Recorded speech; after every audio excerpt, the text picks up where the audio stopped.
Hello there, fellow travelers, and welcome to the Unbroken Ground. So glad that you are listening today.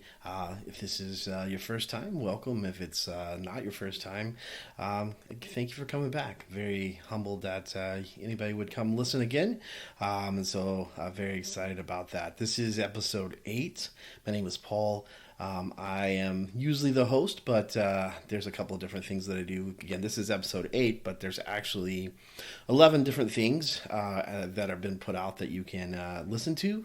So there's 8 episodes where I get to talk a little bit about the Bible and who Jesus is and just a devotional thought for the week.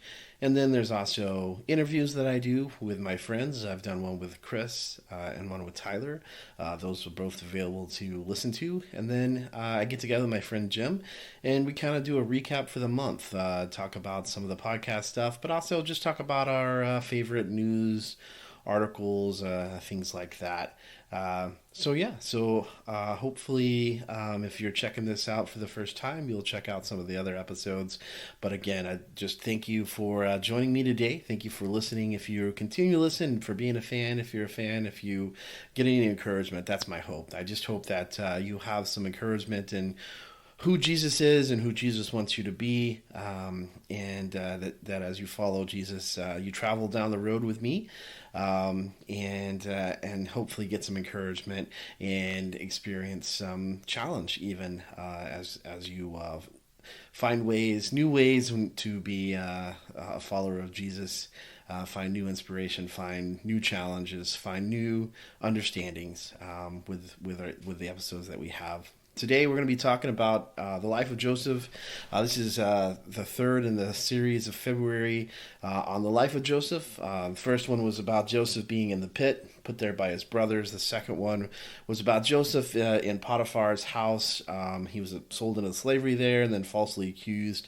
That's kind of where the story ends as far as with Potiphar's house. So he actually ends up in prison, right, for being falsely accused.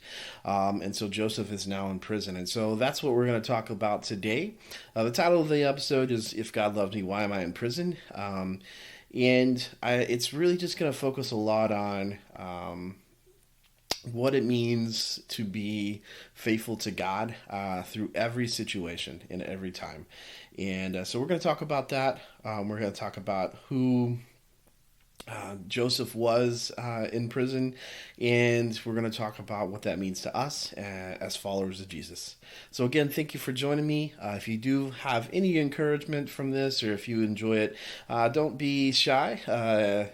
Don't hesitate to tell a friend to post about it on social media, to send me an email. Again, the email you can send it to is theunbrokenground, all one word, theunbrokenground@gmail.com. We also have a Facebook page that you can connect on. And you can also start a Podbean account, and from there you can be a fan and you can leave comments as well. Lots of ways to get in contact with us. Instagram. If you have any encouragement questions, feel free to contact the podcast, and I will follow back up with you. Well, thank you for listening. Sit back and relax as we'll spend the next 20 minutes or so talking about Joseph in prison.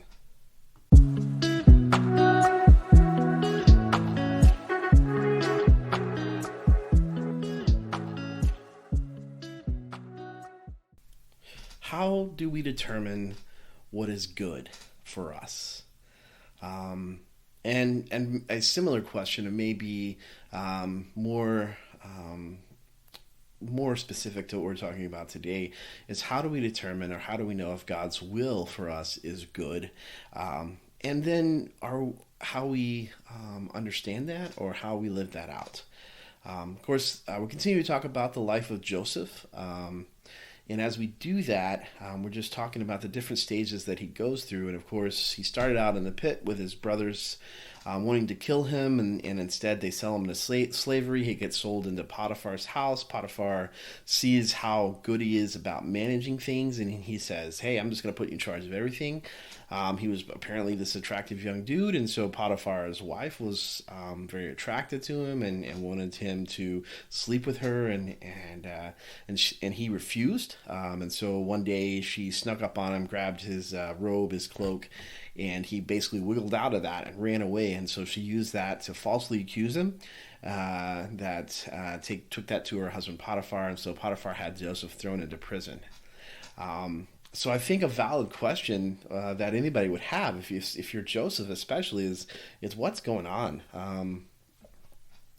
Today in our society, I think that we see success, we see comfort, we see ease as signs that that's what God wants us to do. We rarely hear people say, yeah, I think God's calling me to be poor. I think God's calling me to go through some really difficult places. Instead, most of the time we're like, oh yeah, I think God's calling me to a bigger, better place. I think God's calling me to make more, to have more.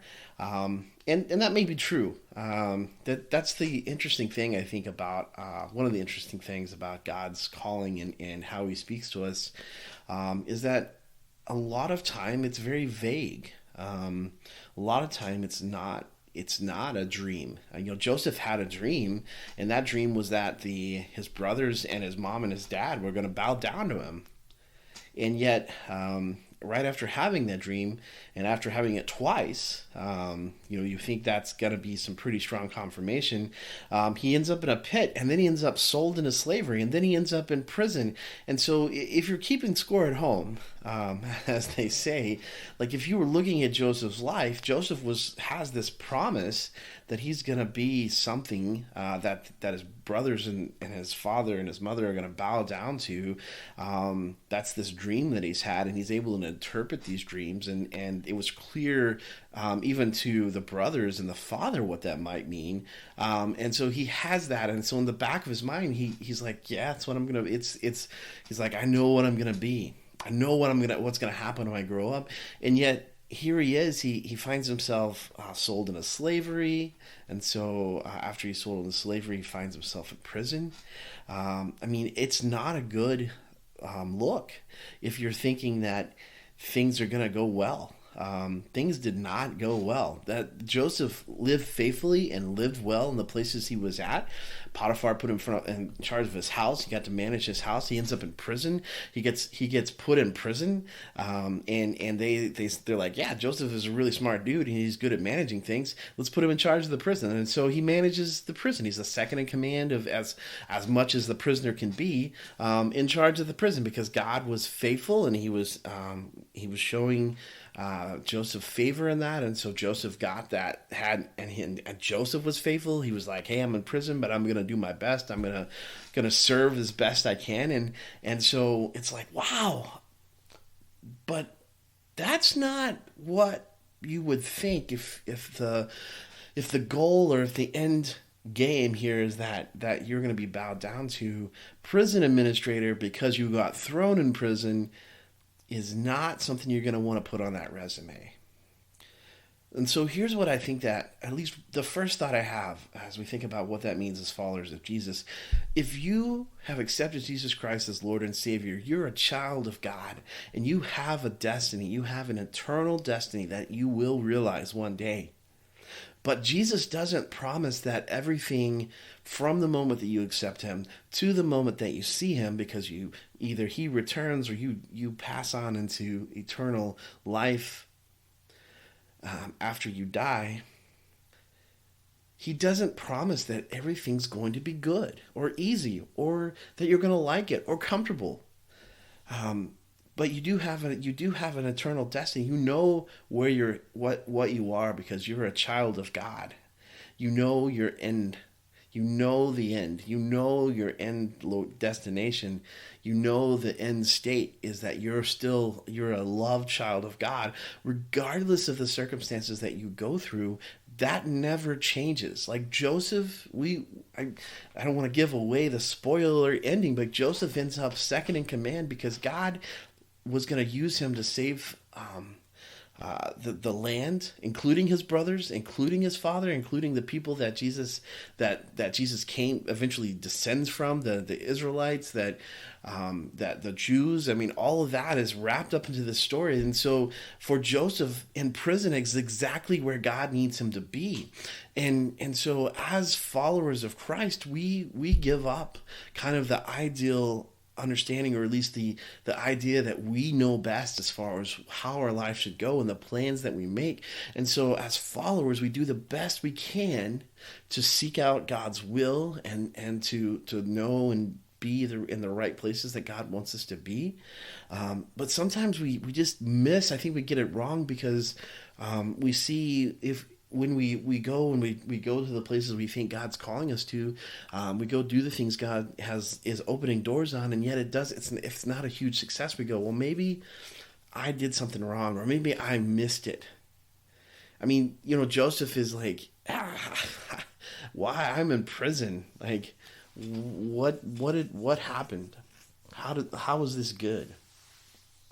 But prison was exactly where God wanted Joseph to be, because that's where he met the cupbearer and the cook, and that's where he eventually found all the way to be able to interpret Pharaoh's dream, and because of the things that he learned while he was in prison, while he was running at Potiphar's house and then prison, because he was faithful, he learned the skills he would need, because one day Pharaoh was going to say to him, hey, you're in charge. You tell us what to do. And so the reason that Egypt had grain after the 7 years of plenty and then into the 7 years of drought was because of Joseph's management skills. So learning how to manage a household, learning how to manage a prison, were skills that Joseph needed to develop. Could he have learned them another way? I don't know. Probably. But the circumstances and how he ended up then in front of Pharaoh went through the prison. And I think that we have to remember that. There's so many different traditions and so many different understandings and so many different ways to think about God's will and what God's doing, and try to figure out what's working and how God is working and what we're supposed to do. And sometimes it's incomprehensible, because if you had talked to Joseph mid prison sentence, he probably, we don't know, I don't have like the interviews or the breakdown where somebody sits down and says, so Joseph, you had some pretty big dreams, but buddy, you're in prison. How is that going? Like, how are those dreams feeling now? And we don't have that. But I think that if we were in the same situation, we would be a little skeptical that we were in the right place.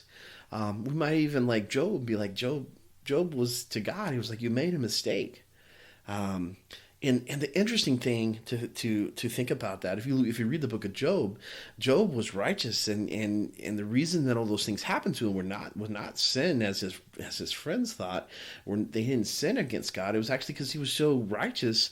God was like, yeah, you can test him. And so the interesting thing about that then is that God never tells Job why. God comes down and he's like, hey Job, I hear you've been saying you wanna have a talk with me so you can explain to me how wrong I am, and then he begins to just list a glimpse of his power, of his understanding, of his knowledge, of how he sees the world. And Job says this. Job says, I'm gonna stop talking now. Job, it was never explained to Job what happened to him. That was never God. Like God, and God's writing this to us. He never. The point is not, was it justified that the things happened to Job? That's not the point. The point never is, when you would go through things, like, is it fair? That's not the point. There's a whole chapter in Hebrews about faith, and our job is to try and figure out why things happen, why good things happen, why bad things happen, why the things that we thought were going to be great successes don't succeed. The things that somebody does and we don't think they should succeed, they see great success. Somebody gets a promotion, somebody gets fired, people are laid off, and we try to attach some kind of meaning to it. But most of the time, the only thing that we can do, because we're so limited in our knowledge and so limited in our understanding, is to just be faithful. And so there's this whole chapter in Hebrews where it talks about that. It gives us all of these stories of great faith from the Old Testament. It's like, and these guys, they had this faith, and it was awesome. And then it talked about some New Testament things that were happening, that women were receiving back their children, and people who were blind could see, and the sick were being healed, and it's like, yeah, this is amazing stuff. And then it ends the chapter with these people, and it said, and then there were those who did not obtain the things they hoped for this side of heaven. They had the same amount of faith. They had the same amount of problems. They had the same opportunity to see God move. And yet he just didn't. He didn't move for them in the way that he moved for some others. And they had the same faith, maybe even more faith. It wasn't a lack of faith. It wasn't because they didn't say a prayer right. It's because God, in the breadth of his wisdom and his understanding, he wasn't going to do that. And so their calling is the same as the people that got to see the miraculous things, is to be faithful. It's to be faithful to wherever you are, whatever God's doing, be faithful. Seek his face. Pray that he would give you directions, but be faithful. Don't just wait. Don't just be like, well, I will read the Bible more, or I will pray more, or I'll be more like Jesus, who Jesus wants to be when I get some direction, or when I hear from God, or when I finally figure some things out. And the truth is that you just have to be faithful where you are. That's your calling. God's placed you there. Wherever you might be faithful. And it might be prison. Joseph is in prison. He's there unjustly, and yet God's not super bothered by that. And I think that in our modern times, that just doesn't make sense to us, because we see the idea of like being a Christian is like, oh, be a Christian, you'll be free of all the problems that you had. You'll be free. You have freedom from sin, and you have freedom from addiction, and you won't have sickness anymore, and you won't and God's going to be with you, and he's going to work everything out for you, and it's going to be for your good. And we go, yeah, and we think about, what does that mean? Well, for our good, it must mean that we're going to have lots of money and lots of health and be comfortable. And yet, that's not what it means. The good news is not that you're going to be comfortable the rest of your life if you accept Jesus Christ as Lord and Savior. In fact, you're probably going to be uncomfortable more than you're comfortable. But we don't really like that, because we like the idea of the comfort part and not the growth part. See, because as we talked about in some previous episodes, but again, it's how we grow is when we're uncomfortable. It's in the places where we're unsure. It's in the places that hurt, that cause us to grow. And so Jesus wants us to grow. He wants us to be more like him every day. And it's a journey. It's a challenge. It's a decision to wake up every day and go, I'm going to be faithful. I'm going to do the things that are set in front of me to the best of my ability, to the best of my strength, in the best way that I can, so that I can honor Jesus by being faithful. And it's not about what happens, like the results. We celebrate so many things. Like, we try to find so many tangible celebrations in the church life of the church, because we want to be like, oh yeah, we've baptized these number of people, and we've built these kind of buildings, and we've got this amount of budget. And yet, for most people, you just don't have that kind of tangible feedback. And God is just saying, just be faithful. That's all you got to do. I put you where I want you. You're there for a reason. Be faithful. Do the things that you're supposed to do. Even if it's just live live the greatest commandments out. Wherever you are, love God with all that you got. And the second commandment is this, right? Is love your neighbor as yourself. So whatever you're doing, wherever you are, wherever you find yourself, if you find yourself in prison, like Joseph, you love God and you love people. It's simple, really. Yet it's one of the hardest callings, because we want our names in light, right? We want the praise, we want the accolades, we want to be known, we want people to sing our praises because it makes us feel good, and so we're like, oh, let's go do something big, let's go, like if we could just do something big, then people would finally believe. If I want to be involved in some kind of big miracle, because then people would believe, and they have to, and yet I think really what people find more believable, what people find more influential are people who live different, who truly live in such a way that it reflects who Jesus Christ is. They don't need grand miracles and gestures and those type of things. They need people who live in such a way that it reflects who Jesus is. Joseph reflected back his commitment to God by what he did, and he was honoring God. And because he was honoring God with all of his work, with all of his energy, with all of his strength, then he got put in charge of things. He got put into the situation that eventually elevated him up beyond being stuck in prison to being the second in command of Pharaoh. Because he was faithful in honoring God every day, being faithful to the position he was in, to loving God and to loving people. Jesus summed up the commandments in that, but the truth is you find that in the Old Testament that Jesus didn't just change what the commandments were. It actually sums it up pretty good, and you can actually find it even in reading through Leviticus. This idea that you are to love God with everything you have, and you're to love people. You're loved, and particularly you're to love the stranger, the alien, the neighbor, the people in your life that don't have as much. Those are the ones you're supposed to love. And so Jesus, when he comes, he sums it up maybe in a more succinct and easier way to remember, but he says, love God, love people. What are the greatest commandments? Love God with all your heart, with all your mind, with all your soul. What's the second? To love others as you love yourself. So wherever you find yourself, maybe you're working, convenience store, a gas station, maybe you're the janitor. Nothing wrong with any of those jobs. You're not up on stage. You're not. Your social media doesn't have 1 million followers, and you're not an influencer or whatever that might be. But you are, at this time, as you seek God, and God places you in these situations, you are where you should be. And all you can do is be faithful.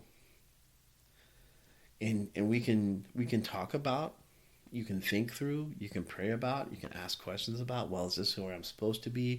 Is God leading me somewhere else? Because he might be like that. He might be directing your heart to go somewhere else. But regardless, until he moves and he opens those doors, your job is just to be faithful where you are. To be faithful, to love God and love people. And that's enough. As we read the story of Joseph, I think is less impactful sometimes because we know the end. We know that, and I'll talk a lot more about this next week. But Joseph gets elevated out of the prison through this and his ability through God to interpret dreams, and he gets elevated until he ends up basically second command to Pharaoh. He's the second most powerful person in Egypt. And everybody, we get to that end, and there's some things that happen that are some reconciliation and become salvation for his family, and we go, yeah, I'll sign up for that. I do want to be second in command of Egypt. That's the job I'll sign up for.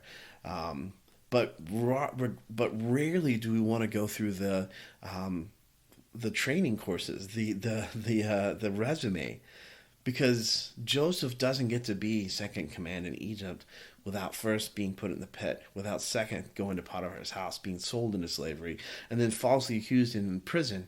You can't have just you can't just skip forward and be like, yeah, I just the last part, the second in command part with the wealth and the power and the recognition. Joseph doesn't get that without being a slave, without being in prison. And those were not easy things. Those are not easy things. They were not easy things, and they were hard things. And Joseph learned, and God shaped his heart through the hard things he had to do. And so we often are like, I want that big end product, but we're not willing to accept the work it takes to get there. When David is anointed as the next king of the Jews of Israel, he's anointed, and he does, and then he goes back to the fields. He doesn't immediately go and take the crown. In fact, he goes back to the fields, and then one day he shows up and there's this Goliath person, and so he kills Goliath, still not king. King Saul, still the king. Then the King Saul says, "Hey David, you should come hang out with us. I really like you." And then Saul had this bipolar kind of approach to life, and so he would love David, and then he would have this dark mood this dark spirit, it even says, that would come over him, and he would try to kill David. He threw a spear at him. Eventually, he decided he was going to have to kill David, but Saul's son Jonathan warned him and said, "Hey, you got to run." And so David actually spent time on the run and had several opportunities to kill Saul, because of Saul being unaware, or God allowing David to be these places, and David refused to do so because he knew it was not right to kill God's anointed one. The God had made Saul king. David was not going to be the one to kill him. So David knew what his end goal was. He knew what God had said he would be. But David had to be a shepherd. He was a courier, because he was taking food. He was carrying food to his brothers out in the fields when they were at war. He was the kind of a servant in Saul's house. He played the harp for him. He sang for him. He was promised basically one of Saul's daughters in marriage, and then some things happened and that didn't go through, and so then he was an outlaw. He was outlawed. He was chased. He was pursued. The Israelites were going to kill him. Saul was going to chase him down, and that was the resume for David to get to be king. And even still, like, God was working on it. And that's the things that David went through, or the ways that he developed a heart that was after God's. But even then, David still messes up. But very seldom do we want the sanctification that comes, like that end point, that place where we can be the name and lights, the highly praised and highly respected. We want that without the work that it takes to get there, and without the work that God does in our lives. And so when we go through hard or difficult things, we wonder why things are going wrong. When instead of saying, "God, I'm going to be faithful. I don't know what you're doing, but I do know that you're good. I do know that you are doing something, and you're calling me to be faithful." And so that's the challenge. That's what I think Joseph just challenges us to, is to look at our lives and not rely on this idea of, well, if God has me in a place, then I will be financially or healthy, or I'll have great power and prestige. Instead, God says, wherever you might be faithful. Love God, love people. Follow the commands. Love God, love people. Wherever you might be, whether you're the CEO of a company or whether you're a janitor at the company, your job, love God, love people, be faithful. And God will take care of the rest. Maybe you're not at the place you want to be because God's got some work to do on your heart. And the places that He's going to do that work is the place you're in now, so that you can be ready to be at the place in the future. Maybe He's preparing a place for you, and it's just not time yet. And so God says, it's not time. Stay where you are. For Joseph, it was prison. Hey, Joseph, it's not time yet. It's not time yet. Stay in prison. You're the prison administrator. Hey, Joseph even tells the cook and the cupbearer, and he goes, "Remember me," and they immediately forget him until Pharaoh has this dream. Like, come on. Like, Joseph's like, "Remember me. I've interpreted your dream. Remember me. Say a good word about me." And they don't until nobody can interpret Pharaoh's dream. And so God says, it's not time yet. So wait. Be faithful. Love God. Love people. And so that's the challenge. Look around. Where is it that you can love God more? How is it you can love God more? What are some ways? And how can you love people more? How can you serve people? This week, come up with a concrete plan of how to love God more, how to increase your love of God with all your heart, mind, and soul, and how to love people. Something you can do, tangible. Maybe for loving God, maybe it's like, hey God, I'm gonna read the Bible every day. I'm gonna pray every day. I'm going to spend 3 hours, well, maybe not 3 hours a day, but maybe 30 minutes a day, just meditating on who you are and your attributes. And I want to be thankful. I mean, that's a key thing too. Like, God, I'm just gonna spend every morning I wake up, I just want to spend like 5 minutes just in thanksgiving to you. Help me find the things to be thankful for. And then what can you do for people around you? Like, ask God to open your eyes to see the opportunities you have to serve Him and serve those around you. How can you be faithful? You may not be in the place you want to be. You may not be in the job you want to be. You may not be in the school you want to be. You may not be in the class you want to be. You may not be around the people you want to be. You may not be the person you want to be. But God says, your vocation, what you need to do is love me and then love everybody else. And start there. And start there. And allow God to do the work that He needs to do in your life to prepare you for the next thing. And to have that patience and to have that thankfulness. Because God is at work. God is moving. It's such an amazing thing to think about. That God, not everybody is going to be the star. Not everybody's going to have the names and lights praised by all the people. But God knows you. And He has plans for you. And if you are His follower, if you've accepted Jesus as Savior, then He has work for you that He has planned and wants you to accomplish. And so it's in some ways it's simple. What are we to do? It's be faithful. Ask God to open our eyes to what He wants us to do every day. And even just God, even just asking Him, hey God, what are you working on? Show me where I can be better. Show me what my heart needs to learn. Show me what my spirit, where I need to grow in my understanding of you. This week, what are you going to do?